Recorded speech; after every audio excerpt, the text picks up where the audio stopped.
امی کا گھر کوئی دور نہیں، بالکل پاس ہی ہے۔ مجھے اپنی امی کے گھر گئے تھوڑی دیر ہی گزری تھی کہ میری چچی فریدہ آ گئی۔ مجھے وہاں دیکھ کر انہوں نے ناگواری ظاہر کی اور امی نے بھی اس کو واضح طور پہ محسوس کر لیا۔ جب سے میری شادی عامر کے ساتھ ہوئی ہے تب سے چچی نے مجھ سے خدا واسطے کا بیر باندھ لیا ہے۔ نہ بات کرتی ہیں، نہ کبھی میرے گھر آتی ہیں، عامر سے بھی خود سے مخاطب نہیں ہوتی۔ آج شام کو ردا کی منگنی کی رسم ہے، آ جانا تم بھی۔ انہوں نے مجھے مکمل طور پہ نظر انداز کیا اور امی سے بات کرنا شروع کر دی۔ اس رشتے کے لیے ہاں کر دیا آپ نے؟ وہ تو عمر میں ردا سے بہت بڑا ہے اور وہ پہلے سے شادی شدہ بھی تھا۔ امی کو بہت حیرت ہوئی تھی۔ ظاہر ہے کسی رشتے کے لیے تو ہاں کرنا ہی تھی ہم نے۔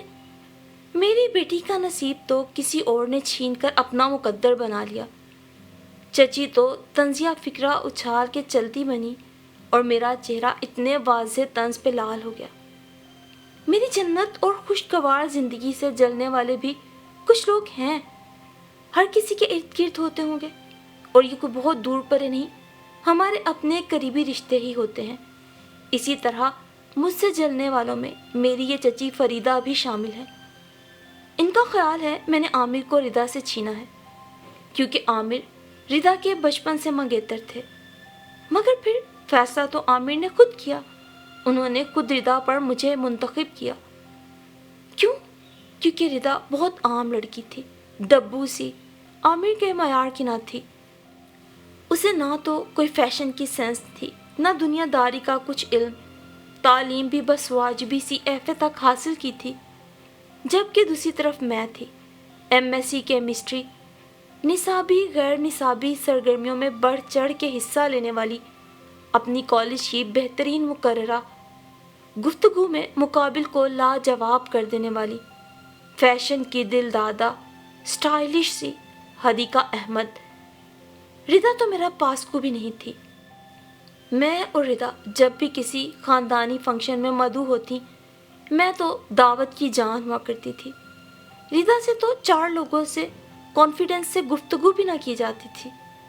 اور پھر جب مجھے اس حقیقت کا پتہ چلا کہ ردا اور عامر کی بچپن سے بات طے ہے تو میری عجیب سی کیفیت تھی۔ کہاں عامر اور کہاں ردا، بے انتہا مس میچڈ قسم کی جوڑی۔ ردا بیچاری کہاں اس کے ساتھ چل سکتی تھی، اور اسی بات کا احساس میں نے عامر کو بھی دلایا کہ اپنی مرضی اور معیار کا جیون ساتھی منتخب کرنا ان کا حق ہے۔ اگر ان کے والدین نے ان کے بچپن میں کوئی غلط فیصلہ کر لیا ہے تو انہیں اپنی زندگی کو اس غلطی کی بھینٹ نہیں چڑھانا چاہیے۔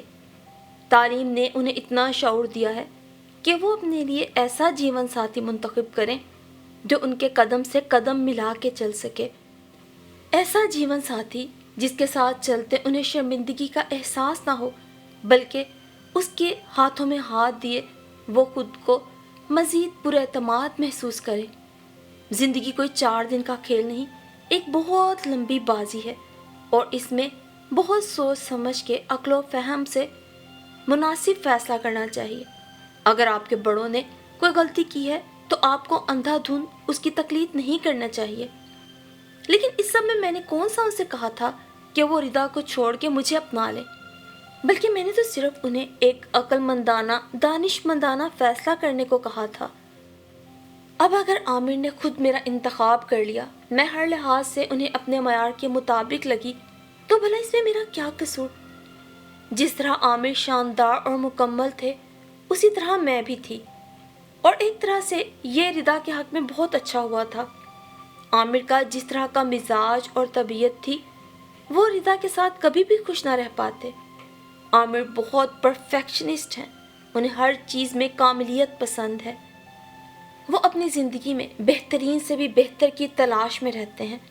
وہ شاید ردا کو کبھی خوش نہ رکھ پاتے، پھر ردا کی کیا زندگی ہوتی؟ اور میری تو خیر بات ہی الگ تھی۔ میرے ساتھ تو عامر کی دوستی بھی تھی۔ دراصل ہم دونوں ایک جیسے تھے، ایک دوسرے کے ہم مزاج۔ جب عامر نے ردا کو چھوڑ کے میرا انتخاب کیا، اس دن سے ہی چچی میری دشمن ہو گئی۔ ان کو لگتا تھا میں نے ردا کے حق پہ ڈاکہ ڈالا ہے، عامر کے آگے پیچھے پھر پھر کے اسے اپنے جال میں پھنسایا ہے، جبکہ معصوم سی ردا اپنے منگیتر کو اس طرح رجھا نہ پائی۔ غرض اس طرح کی کئی باتیں چچی ادھر ادھر اٹھتے بیٹھتے میرے بارے میں کرتی تھی، لیکن مجھے اس سب سے کچھ فرق نہیں پڑتا تھا۔ کوئی کسی کا نصیب نہیں چھین سکتا۔ کیا کسی کا نصیب چھیننا اتنا آسان ہوتا ہے؟ اب اگر ان کی بیٹی کے نصیب میں عامر نہیں تھا تو میرا کیا قصور؟ یہ تو اللہ کی دین ہے، جسے جو چاہے عطا کرے۔ حالانکہ مجھے اپنی ماں نہ بن سکنے کا علم ہوا تو میں نے بہت نیک نیتی سے کوشش کی تھی کہ عامر دوسری شادی کر لے، اور اس وقت میرے دل میں صرف رضا تھی۔ میں چاہتی تھی کہ کسی طرح عامر کو دوسری شادی کے لیے منا کر میں ان کے سامنے رضا کا نام رکھوں، مگر عامر بھی اپنی ضد کے پکے نکلے۔ وہ میری بات ہی نہیں مانتے تھے۔ جب بھی میں انہیں منانے کی کوشش کرتی، ان کا بس ایک ہی جواب ہوتا تھا: جو اللہ نے میرے نصیب میں لکھا ہے میں اس پہ راضی ہوں۔ اگر اس نے اولاد دینی ہوئی تو تمہارے ذریعے ہی دے دے گا، ورنہ وہ جس حال میں رکھے، لیکن میں دوسری شادی ہرگز نہیں کروں گا۔ میری پہلی اور آخری محبت صرف تم ہو، اس جنت کی مالکہ صرف تم ہو۔ یہ سب سن کر میرے دل میں جیسے اطمینان کے پھول کھلنے لگتے تھے۔ پھر بھی میں یہ چاہتی تھی کہ ہمارے گھر میں بھی ننھی منھی کلکاریاں گونجے، ہمارے بھی بچے ہوں، اس لیے میں ہمیشہ اپنی کوشش میں لگی رہتی، لیکن میری ساری کوششیں بیکار چلی گئیں۔ یہ تو چچی کی جاہلانہ سوچ ہے، جو انہوں نے ردا کی اب تک شادی نہ ہو سکنے کا الزام بھی مجھے ہی دے رکھا ہے۔ اب اگر ان کی بیٹی میں کوئی گن ہی نہیں یا کوئی خوبی نہیں کہ وہ کسی کو اپنا بنا سکے یا رشتے والے اسے پسند کر سکیں، ہر آنے والا اسے ریجیکٹ کر جاتا ہے، تو بھلا اس میں میرا کیا قصور؟ واجبی سی شکل و صورت، عام سی تعلیم کے ساتھ چچی جان کے جو خواب ہیں، ویسا لڑکا ملنا اتنا آسان نہیں ہوتا، اور اسی لیے تو عامر نے ردا کو چھوڑ کر میرا انتخاب کیا۔ لیکن بھلا اپنے گریبان میں کوئی جھانکتا ہے؟ بالکل بھی نہیں۔ ہم ہمیشہ اپنی کمیوں کا الزام کسی دوسرے پہ ہی دیتے ہیں، اور چچی کے لیے میں ایک آسان ہدف تھی۔ وقت کو گزرنا تھا، گزرتا گیا۔ وہ بھی پھر دسمبر کی ایک سرد شام تھی۔ ردا کی شادی کو 3 ماہ گزر چکے تھے۔ میں نے اس کی شادی میں غیروں کی طرح شرکت کی تھی۔ ظاہر ہے چچی نے مجھے بلایا بھی تو غیروں کی طرح تھا۔ عابد اس کا شوہر عام سی شکل و صورت کا مالک تھا۔ ویسے خود ردا کون سی حور پری تھی، اس کے حساب سے تو عابد ٹھیک ہی تھا۔ ویسے بھی اب ردا کی عمر نکلتی جا رہی تھی اور اس کے چہرے سے اس کی عمر صاف نظر آتی تھی۔ دلہن بنے بھی اس کی ڈھلکی ڈھلکی جلد کو محسوس کیا جا سکتا تھا۔ اب ہر کسی کا اپنا نصیب ہے۔ ہر کسی کا نصیب تو میرے جیسا نہیں ہو سکتا نا، کہ اچھی شکل و صورت ہو، اچھی تعلیم ہو، شادی بھی اچھے وقت پہ ہو جائے، اور شوہر بھی اتنا خوبصورت، پڑھا لکھا اور ویل سیٹلڈ ہو، ہر لحاظ سے مکمل زندگی، شوہر اچھی جاب پر ہو، جنت جیسا ایک گھر ہو۔ ردا کے شوہر کو دیکھ کر میں اپنی زندگی اور اپنی جنت پہ کچھ اور زیادہ مطمئن اور مسرور ہو گئی۔ مجھے خود پہ فخر ہوا تھا۔ آج کل عامر پھر کوئٹہ کے دورے پر تھے۔ پچھلے چند ماہ سے ان کے کوئٹہ کے کچھ زیادہ ہی چکر لگ رہے تھے، اس لیے اب میں نے بھی امی کے گھر جانے کی بجائے خود گھر میں ہی رہنے کو ترجیح دی۔ لینڈ لائن کی گھنٹی بجی۔ میں نے نمبر دیکھا، عامر کا فون تھا۔ شاید اپنے آنے کی اطلاع دینا چاہتے ہوں۔ میں نے مسکراتے ہوئے فون اٹھایا۔ ارے حدیقہ میری جان، کیسی ہو؟ ایک خوشخبری سنو۔ ہیلو۔ میری ہیلو کے جواب میں انہوں نے چہکتی ہوئی آواز میں کہا تو میری مسکراہٹ گہری ہو گئی۔ شاید عامر اس بار کچھ بہت اسپیشل ہی تحفہ لا رہے تھے۔ جی جی سنائیں، میں سن رہی ہوں۔ اور میں واقعی ان کی بات سننے کے لیے بہت زیادہ ایکسائٹڈ تھی۔ میری جان، میں باپ بننے والا ہوں۔ حدیقہ، میں باپ بننے والا ہوں۔ ان کی آواز میں پہلے سے بھی زیادہ خوشی اور جوش و خروش آنے لگا۔ ریسیور پر میرے ہاتھ کی گرفت مزید مضبوط ہو گئی۔ مجھے لگ رہا تھا ابھی میرے ہاتھ سے ریسیور چھوٹ جائے گا اور میرے قدم اس زمین پر ڈگمگا جائیں گے۔ کیا مطلب؟ بہت مشکل سے میرے منہ سے بس یہی نکلا، حدیقہ میں تمہیں فون پر بتانا نہیں چاہتا تھا، مجھے اندازہ ہے کہ تمہیں اتنا اچھا نہیں لگے گا، لیکن کیا کروں میری جان، میری مجبوری ہے۔ میں نے یہاں کوئی 3 ماہ پہلے زرمینہ سے نکاح کر لیا تھا۔ زرمینہ بہت اچھی اور مجبور لڑکی تھی، اسے میرے سہارے کی ضرورت تھی۔ یہاں ہماری فیکٹری میں ہی کام کرتی تھی۔ باپ چند سال پہلے فوت ہو گئے تھے، اب زرمینہ ہی نوکری کر کے اپنا گھر چلا رہی تھی۔ والدہ کی وفات کے بعد وہ بالکل بے آسرا ہو گئی، اور جب مجھے اس لڑکی کی درد بھری کہانی پتہ چلی تو میرے پاس اس کے سوا اور کوئی چارہ نہ تھا کہ میں اس کا سہارا بنوں۔ آخر کو مجھے بھی اس کی ضرورت تھی۔ زرمینہ نے ہی مجھے مجبور کیا اور احساس دلایا کہ زندگی میں اولاد کتنی ضروری ہے۔ بے اولادی کی زندگی تو نری سزا ہے، جہنم ہے، ایک درد سر ہے۔ انسان بس یوں ہی لڑکتے ہوئے پتھر کی طرح کبھی ادھر کو گر گیا تو کبھی ادھر کو، نہ کوئی مقصد نہ کوئی خواب۔ اتنا جو میں کماتا ہوں تو کل کو یہ کس کے کام آئے گا؟ اس سب کا احساس مجھے زرمینہ نے ہی دلایا۔ تب مجھے بھی سمجھ آیا کہ تم کیوں ہمیشہ مجھے دوسری شادی کے لیے مجبور کرتی تھی۔ تمہیں بھی شاید میری زندگی کا یہ ادھورا پن نظر آتا تھا، مگر میں ہی بس محبت کے دھوکے میں مبتلا رہا۔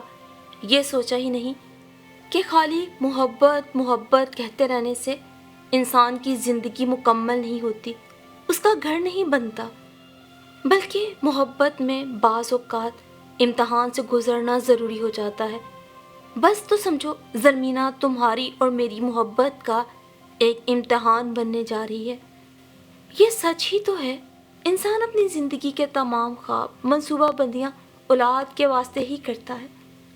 میں نے سوچا تم بھی اپنی جگہ ٹھیک ہو، خوش اور مطمئن ہو تو ایسے ہی چلنے دو، تمہیں میری طرف سے کبھی کوئی تنگی نہیں آئے گی، تم ہمیشہ وہاں رہو گی اور زرمینہ یہاں۔ لیکن اب مجھے زرمینہ نے خوشخبری سنا دی ہے تو میں اسے یہاں تنہا نہیں چھوڑ کے آ سکتا، اور پھر تم بھی میرے بنا وہاں نہیں رہ سکتی۔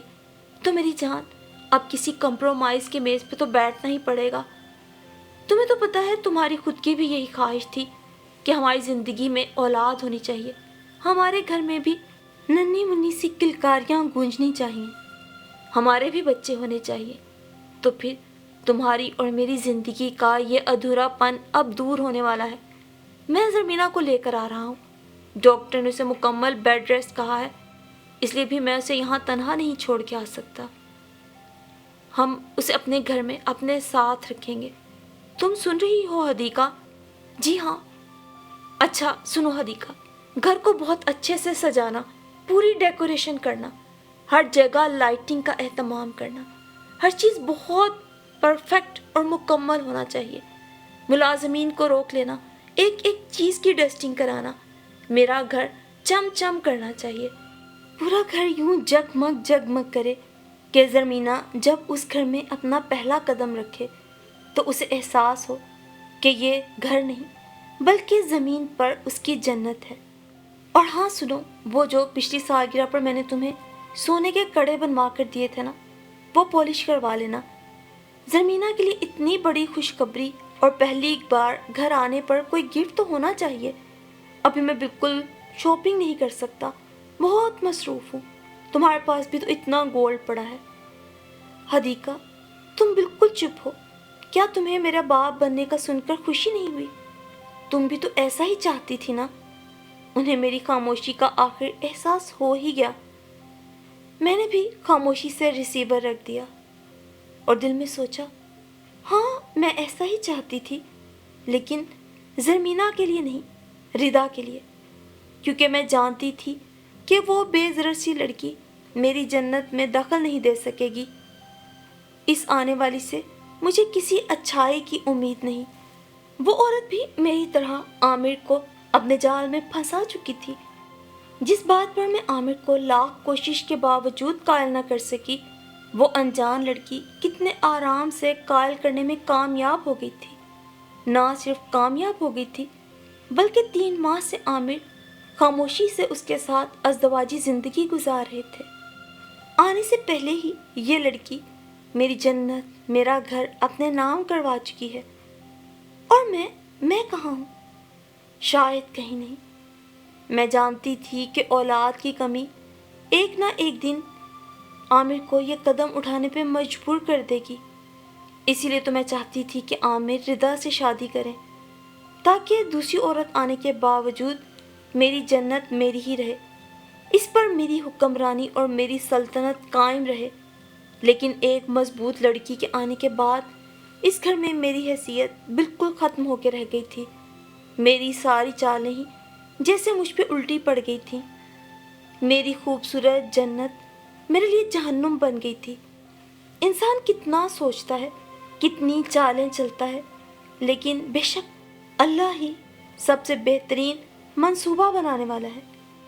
آج سے برسوں پہلے میں نے بھی بہت عقل و دانش کا مظاہرہ کرتے ہوئے ایک انسان کو زندگی میں بہتر فیصلہ کرنے کی تلقین کی تھی۔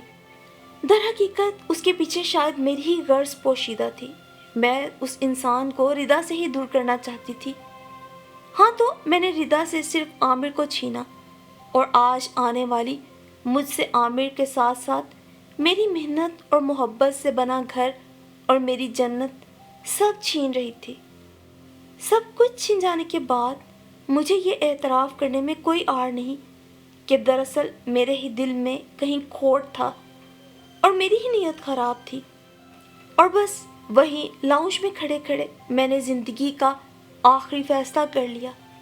میں سب کچھ وہیں چھوڑے، اس گھر میں، اس جنت میں، خالی ہاتھ اور خالی دل کے ساتھ اپنے جہنم کی طرف نکل آئی کہ جلد یا بدیر مجھے اس گھر سے بے دخل ہونا ہی تھا، تو کیوں نہ آج اپنی عزت کے ساتھ ہی یہاں سے نکل جاؤں، بجائے اس کے کہ کل کو یہاں سے نکلوں بھی اور عزت بھی گنوا دوں۔ کم از کم اب اس گھر سے نکل کر میں دنیا کی آنکھوں میں آنکھیں ڈال کے تو دیکھ سکتی ہوں، اگرچہ اپنے ضمیر سے میں آنکھیں نہیں ملا سکتی۔ جو کچھ بھی میرے ساتھ ہوا ہے، یہ تمام عمر ایک پچھتاوے اور ندامت کی صورت اندر ہی اندر مجھے ڈستا رہے گا۔ میری بے اولادی اب مجھے تمام عمر اپنے ماتھے پہ لگی اس کالک کی طرح محسوس ہوگی، جسے چاہنے کے باوجود بھی میں اتار نہیں سکتی، کیونکہ قدرت نے مجھے میرے کیے کی سزا دے دی ہے۔ میری کہانی سن کر آپ کو کیا لگتا ہے؟ کیا یہ میرے اپنے کیے کی سزا ہے یا پھر یہ میری کوئی آزمائش ہے؟ کیا آپ کو بھی یہی لگتا ہے کہ میرے ساتھ جو ہوا میں اسی کے قابل تھی؟ عامر نے جو کیا وہ بالکل ٹھیک کیا، اور کیا میرا یہ فیصلہ کہ میں نے اپنی جنت چھوڑ دی آپ کو درست لگتا ہے یا غلط؟ اپنی رائے سے ضرور آگاہ کیجیے گا۔